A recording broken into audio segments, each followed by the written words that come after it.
ফিলিস্তিনের ইস্যুটা এটা ভুলে যাওয়ার ইস্যু না। যতদিন পর্যন্ত দখলদার বাহিনী সেখান থেকে না যাচ্ছে ততদিন আমাদের কথা বলা এটা বন্ধ হবে না। আমরা প্রতিবাদ জানানো বন্ধ করব না, করতে পারি না, কারণ ফিলিস্তিনের মুসলমান আমার আপনার দেহের অংশ। ইসরায়েল যারা, তাদের দাবি হলো যে ফিলিস্তিন তাদের, আসলে দাবিটা সঠিক না। পৃথিবীর শুরুর দিকে আপনার একটা যুগ ছিল, এই যুগকে বলা হতো প্রস্তর যুগ। কি যুগ? একদম মাথায় দিক সেদিক নেওয়া যাবে না, মন দিয়ে শোনেন। প্রস্তর যুগ কি যুগ? মানে পাথরের যুগ। ওই যুগে দা কুড়াল টুরাল ছিল না, মানুষ প্রাণী শিকার করত, পাথর দিয়ে ধারালো কিছু বানায়া প্রাণী শিকার করত। ওই যুগটাকে বলা হয় প্রস্তর যুগ, পাথরের যুগ।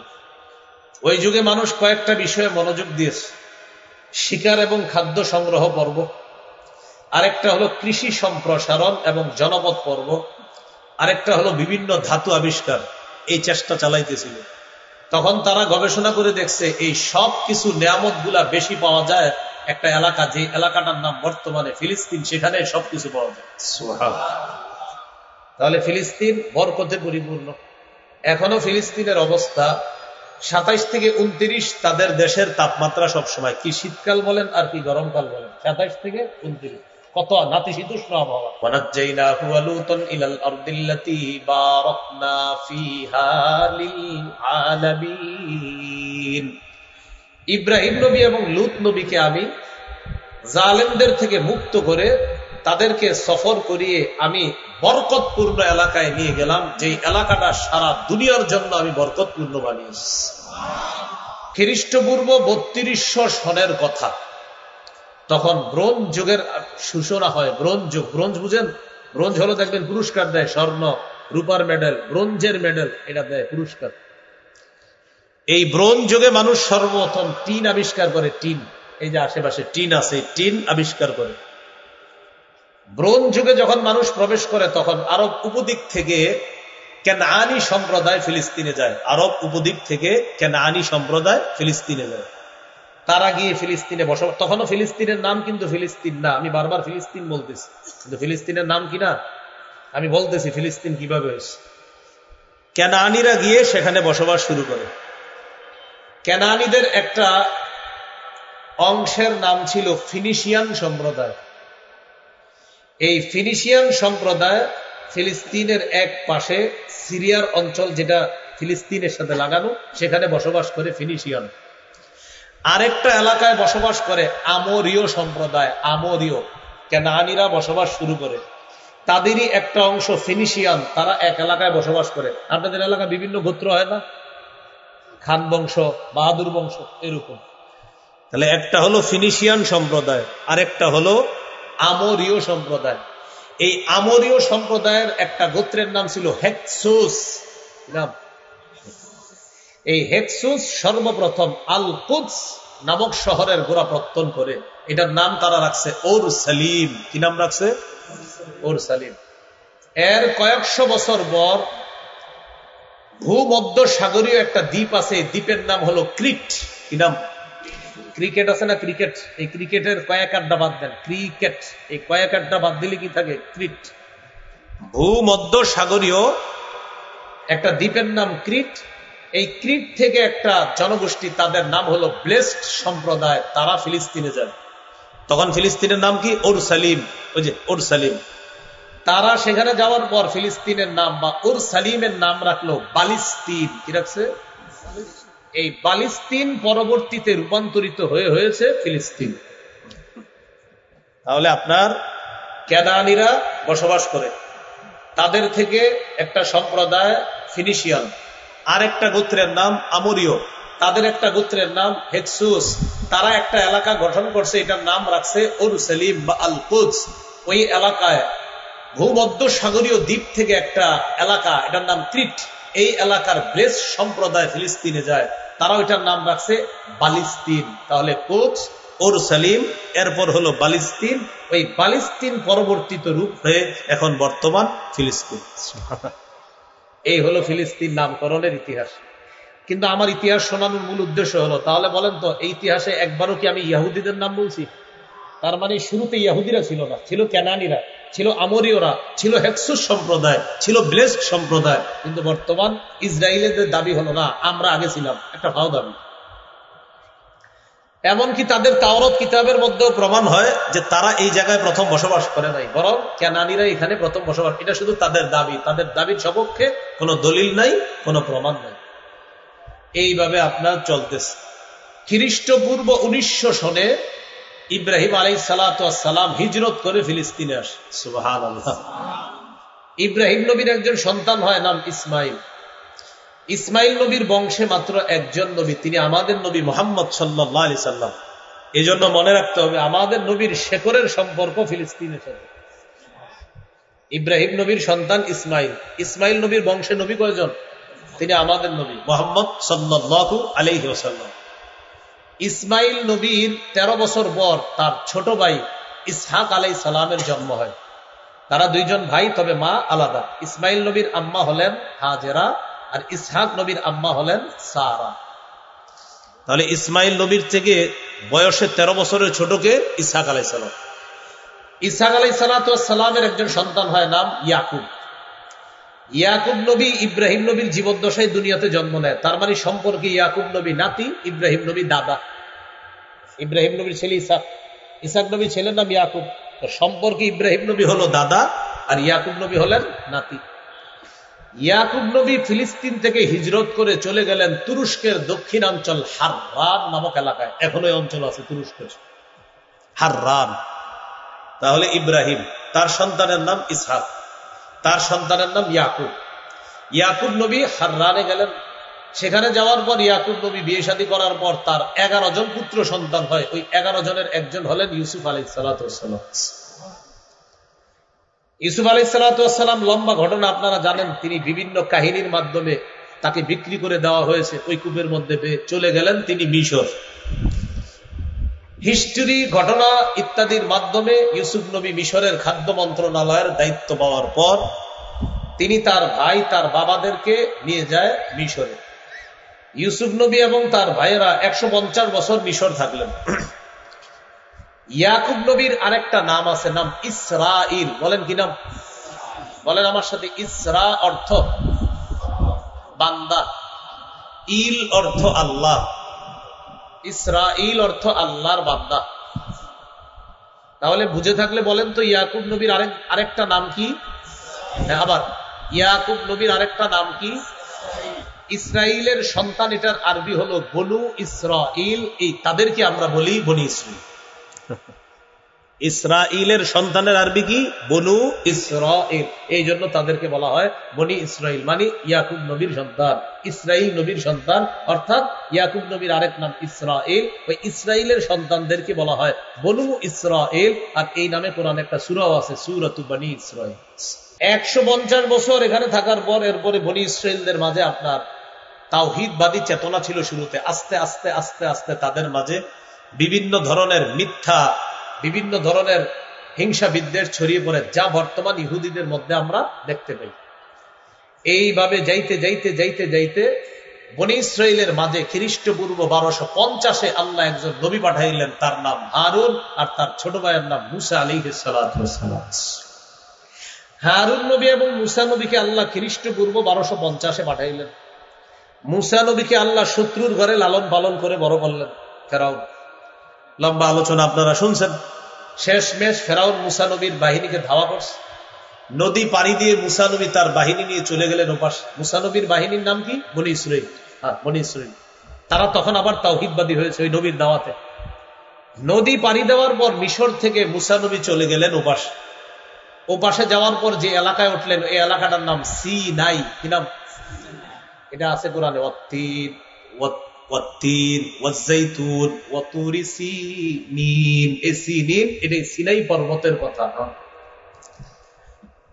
তাহলে ইব্রাহিম নবী ফিলিস্তিনে আসলেন, তার সন্তান ইসহাক, ইসহাক নবীর সন্তান ইয়াকুব, ইয়াকুব নবীর সন্তান ইউসুফ। ইউসুফ নবী ঘটনার মাধ্যমে মিশরে গেলেন, তিনি তার আব্বাকে মিশর নিয়ে গেলেন। ইউসুফ নবীর পরে বনি ইসরাইলদের মাঝে অনেক ঝামেলা শুরু হয়, তাদের মাঝে অনেক সমস্যা হয়। খ্রিস্টপূর্ব 1250-এ তাদের মাঝে আল্লাহ একজন নবী পাঠাইলেন, তার নাম মুসা। তিনি তার দল বল সহ চলে গেলেন মিশর থেকে নদী পাড়ি দিয়ে, লোহিত সাগর পাড়ি দিয়ে ও পাশে গেলেন, সিনাই উপত্যকায় গিয়ে অবস্থান করলেন। মুসা নবী তার জাতিকে বললেন, চলো আমরা মূর্তি পূজারীদের সাথে লড়াই করে বাইতুল মুকাদ্দাস উদ্ধার করি। বাইতুল মুকাদ্দাস তখন মূর্তি পূজারীদের দখলে। মুসা নবীর বাহিনীকে নিয়ে তিনি রওনা করলেন ফিলিস্তিন। তিনি ফিলিস্তিন গেলেন। ফিলিস্তিন যাওয়ার পর মূল এলাকায় ঢোকার আগে একটা দেয়াল আছে, এই দেয়ালের কাছে গিয়ে বনি ইসরাইল বলতেছে, আমরা যাব না, তুমি আর তোমার রব গিয়ে লড়াই করো, আমরা লড়াই করব না। আল্লাহ তাআলা তাদের উপর রাগ করে তাদেরকে ওই এলাকায় আটকায়া দিলেন। এই এলাকাটার নাম হলো তিহ। কি নাম? মনে থাকবি নি? তিহ। কি নাম? তয় দীর্ঘিকার হা, মানে তয় দীর্ঘিকার হ। হ্যাঁ, তয় দীর্ঘিকার হ কি বলেন তো? তিহ। তিহ আর তাইয়া হা, তিহ।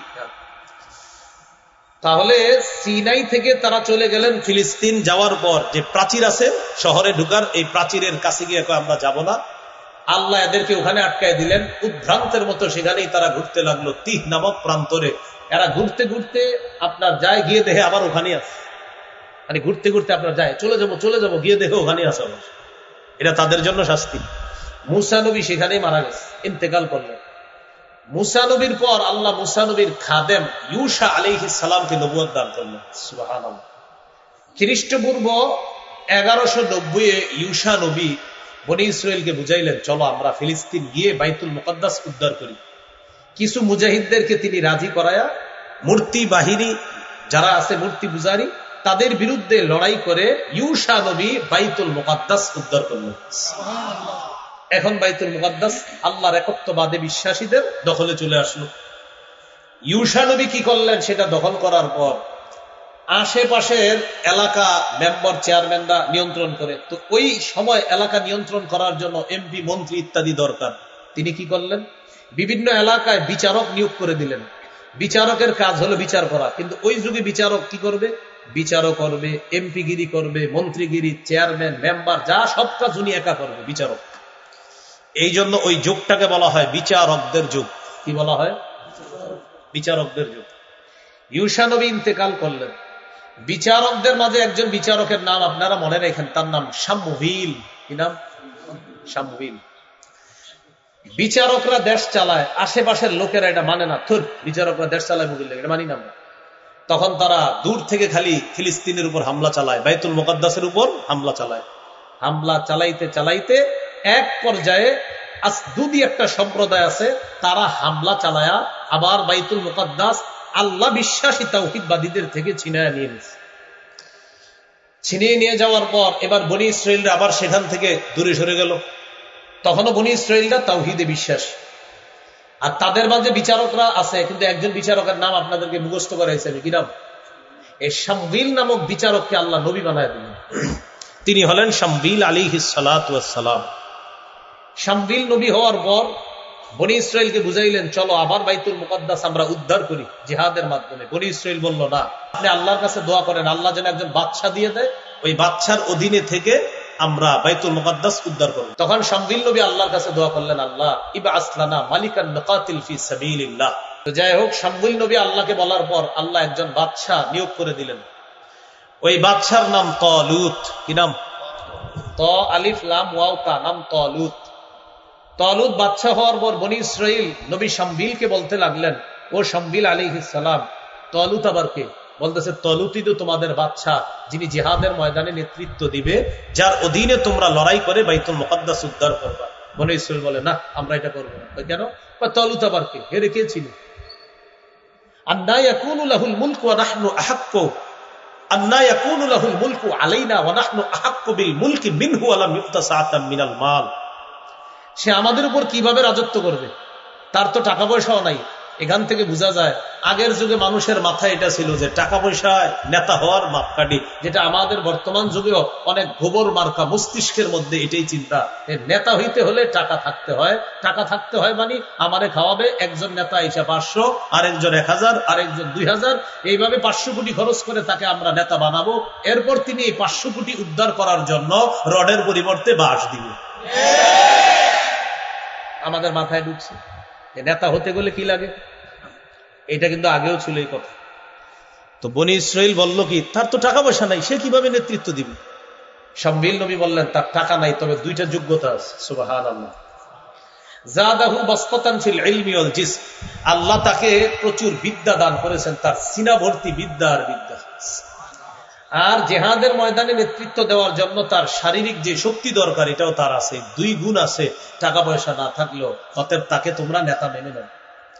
শামবিল আলাইহিস সালাতু ওয়াস সালাম তালুতকে নেতা মানার জন্য বলল, এবার বনি ইসরাইল রাজি হলো।